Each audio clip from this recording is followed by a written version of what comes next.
sorry, the paragliding The competition. football, mate. Fucking footy, are ya? Okay, Stella, in between, like, I woke up and someone had left a dead fox in a garbage bag at my camp. Again? Yeah, no.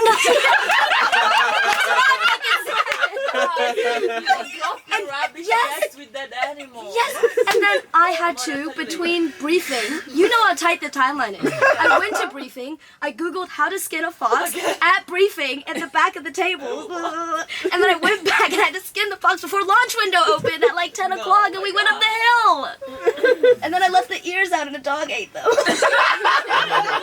Wait, so your dog did eat the fucking... A different dog ate the fox ears that I left out. Were you saving the ears or something? No, I just, Yeah, for her dog.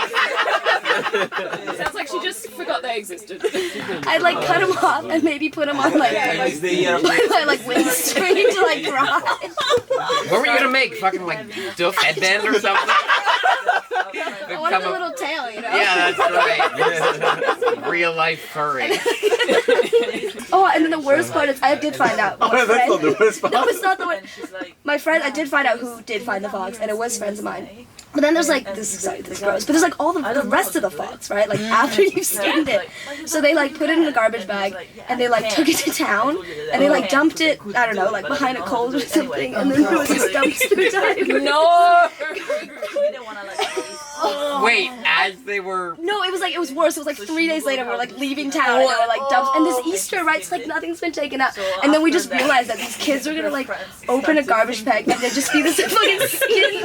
Like there's a contest about the fox and be like, who the fuck did it? It was a serial killer in Manila who would rip the skin out of this food and then put the body. Do you think there's no limit to what you can skin? Like nothing will stop you. I did not say that at all. Those So are an not my elephant would words skin at an all. elephant.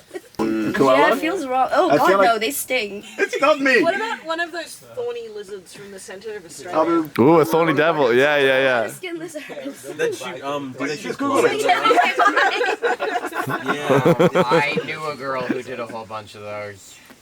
I can't tell the story with the camera on. But I don't really know why the second time he got disowned. But so at this point, I didn't even know he existed yet either. So I like went back to China, like a few times when I was a kid. Like I grew up partially there, and then it was in like my maybe early teens. We went back one day, and this guy showed up, and he was like, "I'm your uncle." I was like, "I don't have an uncle," and my parents were like, "Oh fuck yeah, you like you have an uncle." And he was like really fun, so I was like, whatever, you know, I'm like 11. He's like, "Carol, I'll take you drinking." I'm like, I don't think that's supposed to be what you do, but that's okay. But okay. And then, yeah, he got disowned like somewhere again in my teen years. And my parents were just like, literally overnight, they were like, "You don't have an uncle." And I was like, "He died?" And they were like, "No, you just don't have him anymore."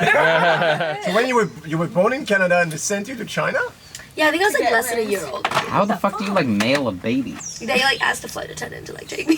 What? Only on one of the trips. I think they came most of the way, but there was like it's a a story thing where they that had to you- like, a flight attendant had to like pick me up. Who And like cared take me for to my you? grandparents. My grandparents in China. Wow. So the the four of ones them. you're just describing? What's that? The ones Yeah, you're just yeah. describing? So yeah, the four of them. It was like on and off. They had I a was, great like, in track China for record. periods. Yeah. And I was in Canada for like the memory's like super blurred in my head because I was super young. But all I know is that I was less than a year old when they first sent me. I spent quite a bit of time in China. It was back and forth. They would like sort of visit and then lie to me. They'd be like, "Yeah, we'll take you back," and then they'd let me sleep in, and I'd wake up and they'd all be gone. You're kidding. Oh. And I'd call them. This like I don't really remember this, but they tell stories about this. And like, "Oh, you poor thing," you would be like, "I'll be such a good kid. Like, just take me to Canada," and they'd be like, "Sorry." What Well, like, the yeah, it was super fucked up. It was So super when fucked did up. they take you to Canada? So I went to preschool in China, and then I started kindergarten in Canada. They could work? Yeah, it was basically they were like super poor because they like ran away as immigrants. There was like something involved with the protest. I don't really know. It was like shadowy couple information. And then my sister was like 4, and then my mom had a medical condition, and they didn't think she could have more kids, or they weren't sure. And she got pregnant with me, and they were like, "Oh, if you don't have this one, like you probably can't have another one." And they had, one of the reasons they left is because it was a one-child policy, and they like wanted to have 2 kids. okay. So like, okay, well like have her and then send her back, but. Yeah, they were like super destitute. Both were working and studying, and my sister just started school. So they were like, okay, we can like keep one, but we like can't have a baby. Yeah. So they were like, Is, goodbye. is your sister still in Canada? She's in America now. Yeah. What does she do? Oh my god, she's like a head of marketing for like a tech AI voice company. Some like super high powered like position. Yeah, very ambitious. But yeah, so then I went back in kindergarten, and then I had to like meet my family. It was like very odd. I was like, oh, they're like my parents, but like I don't even know you. You guys are like a bit weird. You speak a language that like I don't really speak. And I have to like learn English. It's like very You got so good at English. Right? You can't tell that it's my second language. I'm pretty proud of myself. Yeah. Do you still have the Chinese? Yeah, I can. So because I went to kindergarten in Canada, I never like learned to read or write properly in Chinese. So I'm completely illiterate.